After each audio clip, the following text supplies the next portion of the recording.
Hello and welcome to episode 41 of the BTF podcast. That's the Back to Football podcast, the number one podcast for people who probably should talk about something other than football. Now we're approaching the end of April and we have a fantastic show coming up today where we will be talking about Netflix's latest dating show, Too Hot to Handle. First of all, I'm going to introduce my three wonderful co-hosts, starting out with Greg. Greg, how are you? I'm good, thank you, Dan. Good to be here. Good to be back. Good to have you. We also have John joining us today. You're right, Dan. Very well. Enjoying the sun. That's it. You got that lovely yellow background there. With exactly. At Johnny Mills looking over you there. Please do go and follow him on Instagram. And last but not least, we have blue skies on the horizon. Levi joining us on the show. How are we all doing? Very well, very well. Testing internet conditions, but other than that, very, very good. Kind of getting used to lockdown life. Obviously watching a lot of Netflix and a lot of TV, which is something that we're going to talk about today. But first up, and Greg, this is going to be directed towards you first. What has Donald Trump been saying in his latest press conference? He has been saying that we should all inject Sillet Bang into our veins. And the grime is gone. Something that Barry Scott has been doing since 2004. He's just a bit of a clown, really. I don't know if you watched the press conference, but the scientist that clearly has worked her whole career to get to the position that she's in, and a very good scientist, was sat next to him thinking, what on earth are you doing? This is not the conversation we had. I said earlier, it's the typical Brentism, but we don't need Brent in these times. We need a strong leader, and it couldn't be more Trump, really. I see this headline and I'm not surprised. I don't know about you guys. No, yeah, not at all. Levi? I just think that, at least with the UK, when we have a politician, he's not like a movie star or a reality star or like done The Apprentice like a minute ago. Imagine Alan Sugar was running our country. Like, we'd be in a lot of trouble. But yeah, I just think America almost just needs to stop like allowing like these people to like get in power. Like, they're meant to be like a world superpower and meant to be taken like really seriously. I can't take Donald Trump seriously. He's got fake tan all over him, and he's like running The Apprentice before he joined, became the president of one of the world superpowers. So yeah, it's a bit mad for me. I have noticed actually that the channels that don't like him, so CNN, pretty much every channel but Fox, use the camera angle of his press conferences. It's like slightly offset to the left. So you see like the side profile of his head. So you can actually see the bit where the orange fake tan ends and his sort of pale old man skin, like his real skin color, begins. But yeah, I mean, that's something that I think I'm pretty sure Fox either don't use that angle, or if they do, they kind of turn the saturation right down on their cameras. So it's not as obvious. But yeah, John, avoid injecting disinfectant then? Oh, mate, definitely I will be, because I'm a level-headed, smart person. But some of those states in America, there's some very impressionable people. And, you know, some of Trump's avid supporters remind me of some of the characters from a well-known Netflix show, Tiger King. So I can see a few people giving it a try to see this is definitely going to work, because Trump said it will work. Imagine after quarantine finally ends, everyone heads down to the bar. Usually, like, you'd be asking, "Oh yeah, what am I having? What are you having What are you having to drink?" "Oh yeah, a shot of Jaeger." But instead, we're going to be flipping it around and saying a shot of Dettol. Yeah, yeah. I don't think those people will still be with us after coronavirus if they're taking that advice. So yeah, we'll park it there on Donald Trump. I think we could do like so many episodes just specifically on that, but I think we might attract some of the wrong attention to the show. Let's talk then about Too Hot to Handle. This came out last Friday. And since then, we've been binge watching it. We've all pretty much gotten through the whole series. I want to hear some first impressions here. And I'm going to pick John first for this one. What were your first impressions of the show? When I first started watching it, I was like, "This is terrible." Obviously, very similar to Love Island. Obviously, just in Love Island, they have to couple up, and obviously, we all know Love Island. But obviously, same sort of format to a degree. But I was like, "Nah, this is terrible. Don't like him. Don't like her. Don't like him."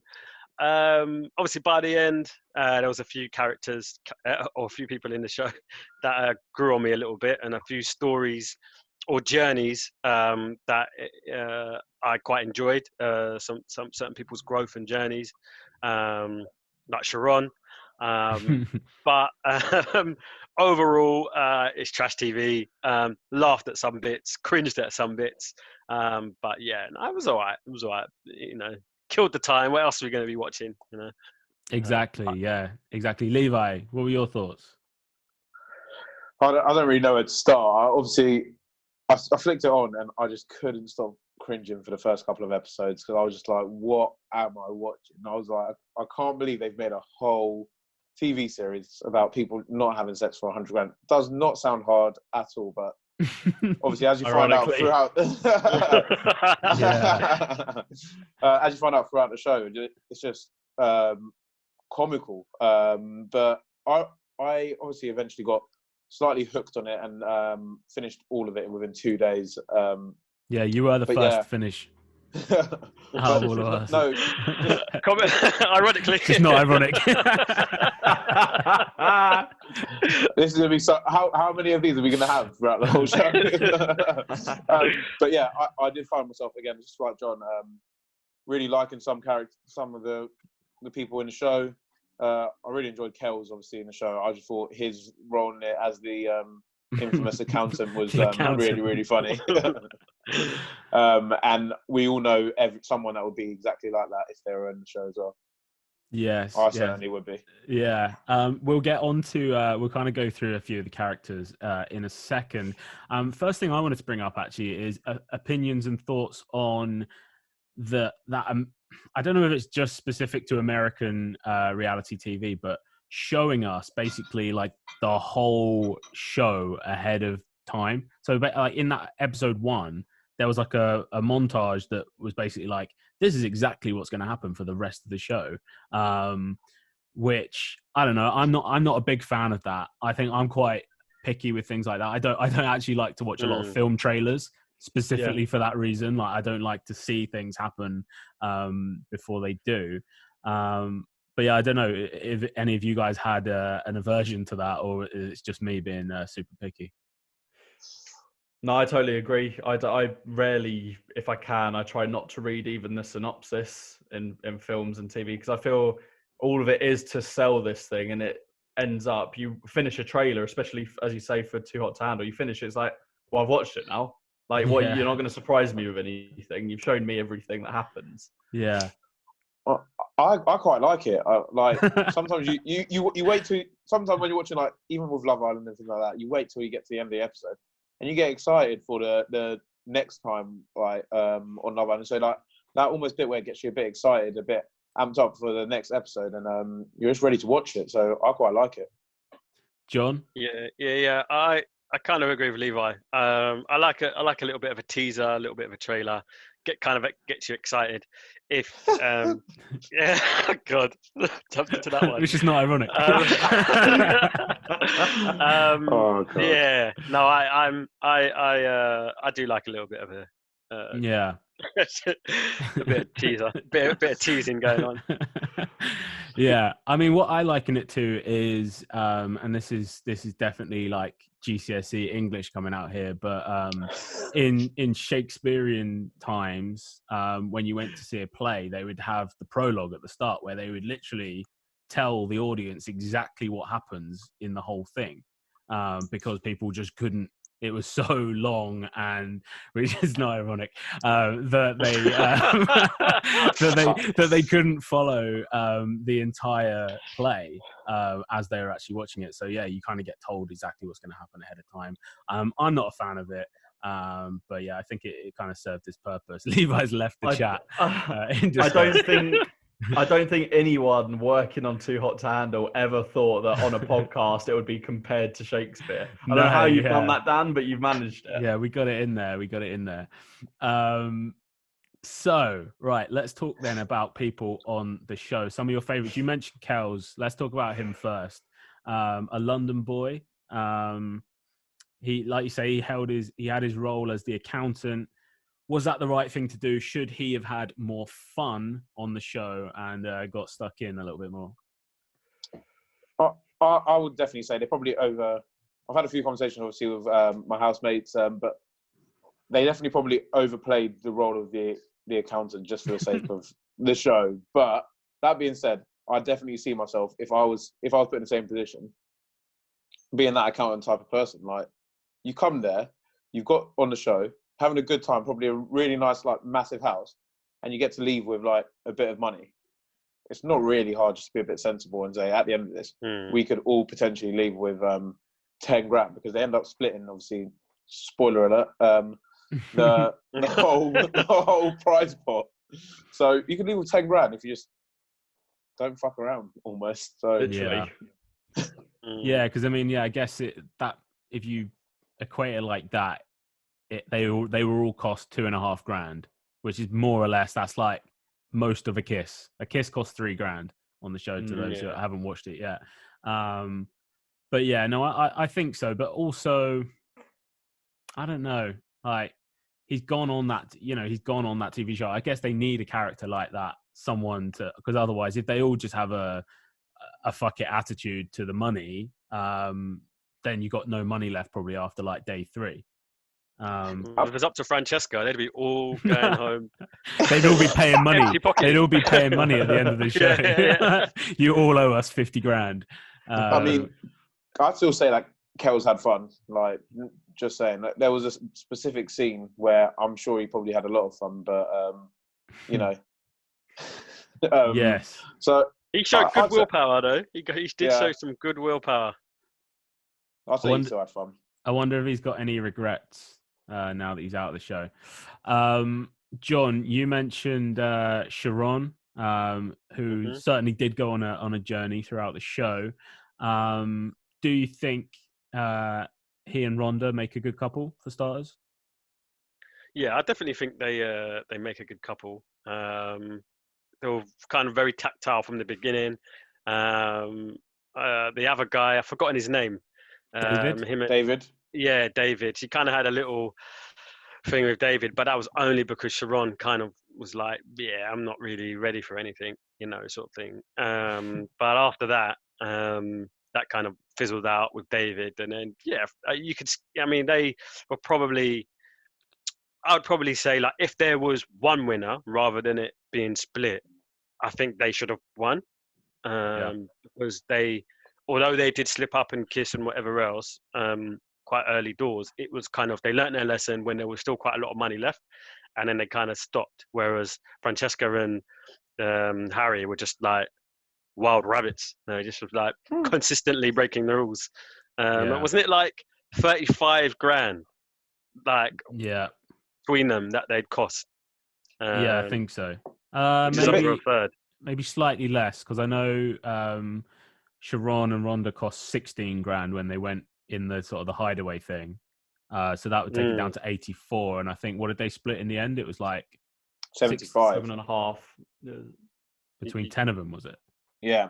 So 75 grand. Yeah, it was 75, which they won back. So I think it was about 25 odd. Okay. Grand. Yeah. They were certainly responsible for the majority of the damage. The bit that really got me and was really riling me up throughout the whole thing. The whole point of this growth or whatever is that you don't have sex. But when they were like saying, "Oh yeah, we've grown a little bit and we feel like this is taking it to the next great stage in a relationship, they thought, oh yeah, fuck it, let's just lose some more money. I was just like, Mm. you're literally going against the very essence of the show. And the minute you show any bit of growth, you feel like the best thing to do is to get under someone. I'm just like, this is ridiculous. Yeah, I think one thing that was quite difficult with the show was the element of time in there, because obviously it was rushed through I felt like it was rushed through in 8 episodes when they were actually there for 4 weeks. So can you imagine us watching Love Island and getting basically 2 episodes of Love Island a week that summarized everything that had gone on in Love Island? You are only going to get the particularly kind of salacious bits and the conflicts, and you don't get any of that personality building, which I think brings me on to the Irish girl who I don't think did Irish anything girl? in the show. I'm going to say, like, what does she do in the show? She was, go on, Greg. She was Irish. She was Irish. That was it. She was just there as a representative. Yeah. She was as pointless as is it Hayley? Yeah. Haley. Yeah, she was as pointless as Hayley, and she should have left with Hayley. If I'm honest, she showed no growth. She cracked on with absolutely 0 people. But that's the point. She was just taking up bed space. Yeah. Well, she was just a mentor, wasn't she, for Chloe? Really? Yeah, pretty much. That's the role she played. She was Chloe's friend. That's what she was on the show. Greg, Chloe, I think, is from the same town as you. Am I right? Yeah, I know. I don't know her, but I know, like, friend of a friend of her. I've been in the same party as her. Well, on Pretty Xbox mad. Live. Yeah, exactly that. Warzone. Gulag. So, that was pretty mental to see her pop up on Netflix. But I mean, credit to her, she's having a great time. She had a better time than I did watching it, so she's winning. Yeah, sure she did. All expenses paid holiday in Mexico for a month. Yeah. Apparently, it was filmed a year ago as well. It was filmed last April. It was filmed in April, and I've got some statistics on the money, actually. It was filmed over a course of 25 days in Punta Mita in Mexico, and that villa, Casa Tau, cost $15,600 a night. So their entire stay was just shy of $400,000. Oh my God. Wow. Yeah. That's why they were giving them so much alcohol when they sent them off on the dates and stuff, to try and chip away some of that money. Funnily enough, they actually limited, despite what we think about dating shows and stuff, they were actually really limited on alcohol. They would water it down, and they'd only give them a few glasses each night. Oh, wow. Money was tight. Do you know who, I'm sorry, like, he just reminded me of, like, a really cringy dad, or, like, just a really cringy dad in maybe, like, a Hollywood movie.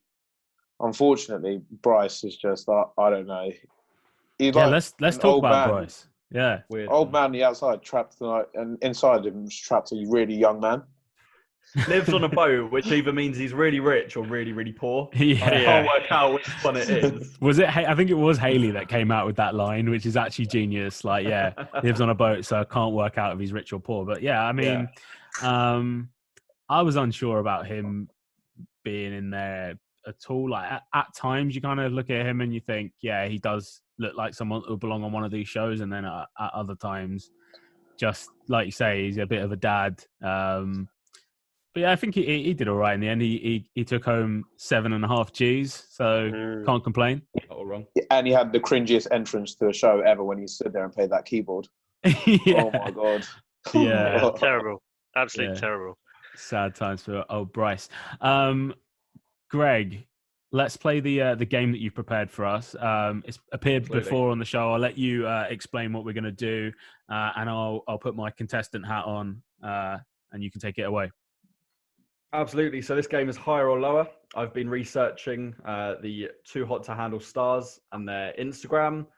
Promise, I've been just looking at the numbers, not been scrolling on their Instagrams or anything.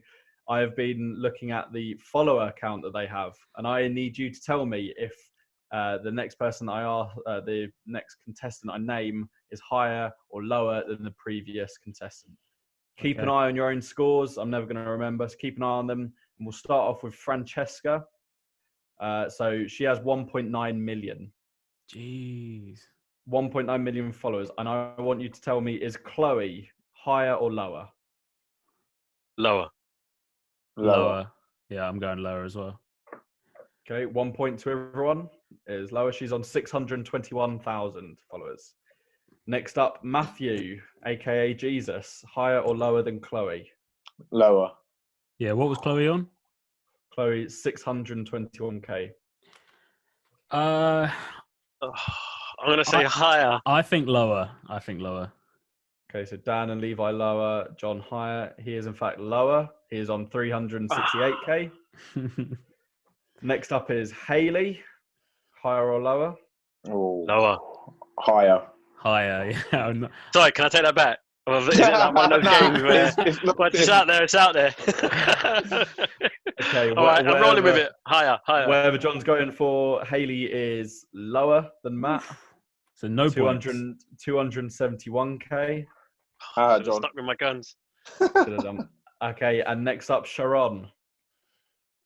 Higher. Got to be higher. Higher. Got to be higher. He is higher on 338k. Oh, that's not even by much. I would have expected a lot more. Not a lot. And then we've got his better half, Rhonda, higher or lower? Higher. Lower. I'm going to go higher. I think higher. Rhonda is in fact higher. She is on 518k. Next up, Scores on the doors, by the way, is Levi 3, John 3, and Dan 4. Wait, I got 4. Close one. John, you got one wrong. How many have we had so far? 4. 1, 2, 3, 4, 5. Yeah, I've got one wrong, so that's 4. All right. Well, then maybe everyone's got one that added to their total. I don't like that logic. I do not like that logic. Are you sure that so, you did you just count Francesca in that list? You No, said I there's didn't. been 5. No, I didn't. okay. There's 1, No, 2, 3, 4, 5. Well, the listeners will be going back right now and double checking for us. Double checking me. Right. I'll Leave make in the it comments if I'm one I'm ahead, right or I wrong. think. Okay, so we've just had Rhonda on 518k. I need you to tell me, is Bryce higher or lower than Rhonda? Lower. I'm going to go higher for Bryce. I want to go lower. Is in fact lower, much lower, 128,000. Blimey. Do you know Next the only up we reason have- I said higher for him is because he's got his own Wikipedia page. Boat. And a boat, yeah. Next up, we've got accountant Kells, higher or lower than Bryce? Up, higher. Yeah, higher. Higher. Yeah, he's got to be. I hope. Kells is higher, 270k. It's not that Oh, I much. was on your profile yesterday. Next up, we have the Irish girl, Nicole, higher or lower? She probably Lower. has the same amount of followers as I do. Yeah, lower for me. Lower. Interesting. She is in fact higher, 308,000. That's the one I could have pulled ahead. Right, I think we're all level at the moment. We've got two more. To the side. We've got Harry next, higher or lower? Higher. Higher. Lower. He's higher, 1.4 million. Come on. What? Get in. 1.4 million. 1.4 million. It's because he's with Francesca and she's got 1.9. I should have clocked that. Interesting fact about Harry. This isn't his first dating show.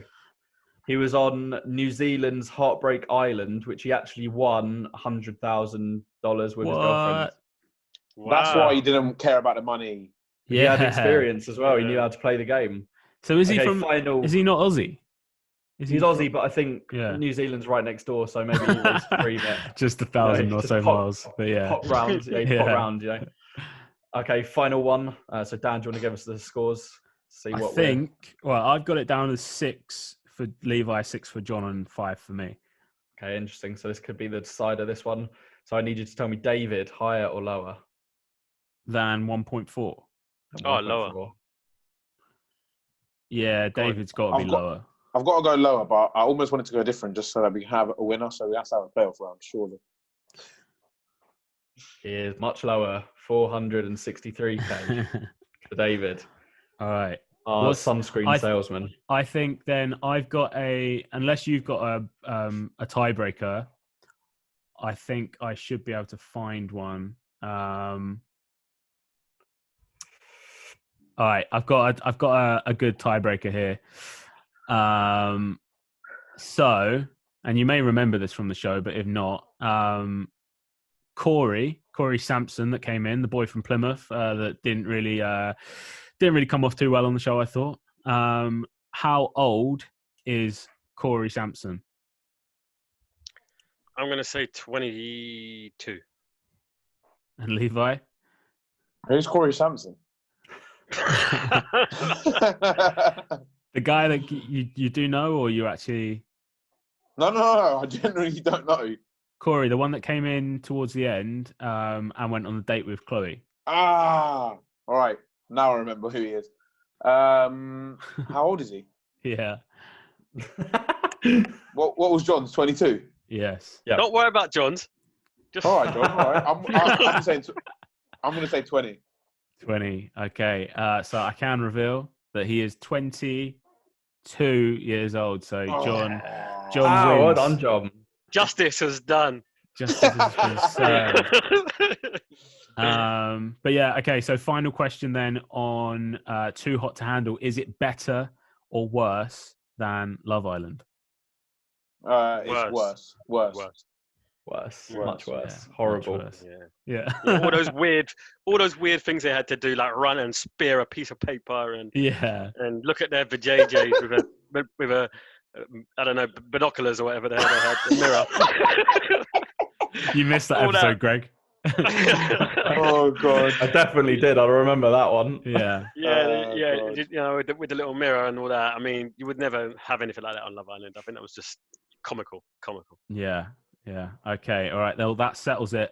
So let's go back to football. Let's make this pretty quick. But let's talk about the football season. If it gets cancelled or if it gets kind of locked in, where it is, who wins and who loses. Let's make this quite quick fire. Greg, I'll throw it out to you first. Who do you think wins and who loses? Blimey. I think that Tottenham get away with it. I think City win. I think Liverpool lose and Norwich win. Okay. How do you think City win out of it? Because they would have been really found out, I feel. But Pep's got a little bit of a get-out card with this. He's got a chance now to sit back and think, right, what do we need to work on for next season? Okay. John? Yeah, just to clarify, if they lock it off as it is that it? Like the season's just null and void? No winning, yeah, no so I would be assuming that they award a title to Liverpool, but it would be a 29-game title, so asterisk for the rest of the time next to that. You would have potentially Championship would promote the top two teams, West Brom and Leeds, and then you'd have a 22-game season next year, but they would lock in the European places, so the Champions League places would be locked in. Also, a point on that, I don't know how that would work with the FA Cup, obviously not completing itself. Yeah, of course. And the League Cup was won by City? City, yeah. Yeah, City. But if we look over in the Netherlands, they've today, actually, in fact, as the day we're recording, the Prime Minister has banned any football until the 1st of September and such. The Football League has null and voided the season, and Ajax at the top haven't won the league. Levi, does that scare you? Yeah, I like the side of that. If that happens, then the Premier League is no longer the greatest league in the world, and I'll just start. I'd rather watch the Scottish Premier League because that's a joke. We're so far ahead at the top of the table. I don't want to hear it. Every scenario has to be with crowning Liverpool as champions. Whether it's a 29 asterisk season, it could literally be a 3 asterisk season. I wouldn't care. That title's coming back to Anfield, and eventually we'll end up probably in a museum as our first Premier League trophy. And I'm happy with it. Yeah, I wouldn't be too happy if that's the case, because obviously Arsenal, obviously under Arteta, looked like they were turning the corner. After a successive run of draws, very slowly, very, very slowly, but surely, just like a London bus, getting to the destination in the end. But there was only a few points in it. I think it was like 4 or 5 points into the top 4. So that wouldn't be cool as an Arsenal supporter. Obviously, many others the rest, John, 8 points. How much was it? How many? 8. Come on, we've won the title further back than that. So yeah, it's more than doable. All the other teams as well that were in and around the area, Wolves, United, Sheffield. So yeah, Sheffield as well. It would be a little bit not great. I mean, I would be more in favour if let's say the 1st of September is the date that it all starts up again. I would prefer them just to restart it and maybe try and complete it as quickly as possible, a couple of games a week, and then maybe start the proper season like pretty much straight away, and like maybe have a couple of weeks break, and then just start the season straight away and just make it a shorter season. That's what I'd prefer it than do, just to get it all finished. Somehow, that's what I would like to see. Dan, what's your perspective with regards to Fulham? With Fulham, I mean, as it stands, we could be one of the biggest losers really in this situation because we're 3rd in the Championship. I think 4 points behind Leeds in 2nd place.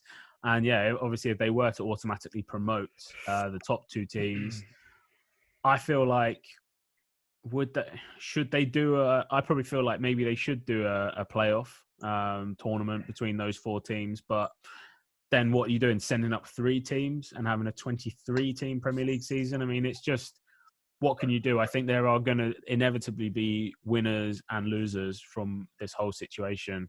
I don't think most football fans would be too disheartened to, whatever happens, as long as football gets back to being football, and as long as we have a season next year. I think most people accept that this season is done, it's finished. There's not going to probably be any more football played for the season, that has been on the 1920 season. And yeah, I think Fulham will probably be in a pretty good position going for promotion next year, especially if you take 2 big fish out of that pond, which is Leeds and West Brom, and we don't have any big fish coming back into that pond from the Premier League. If you're keeping kind of your Norwich, I don't know who else is down there, Newcastle, Southampton's, Bournemouth, Aston Villa. Yeah, if you're keeping all those teams in the Premier League, that does surely give Fulham a slightly better chance of coming up the following season. And there'll be 5 teams potentially going back down the other way. So I'm not mad about it. I'd quickly throw in as well that Chelsea are probably massive winners in this situation.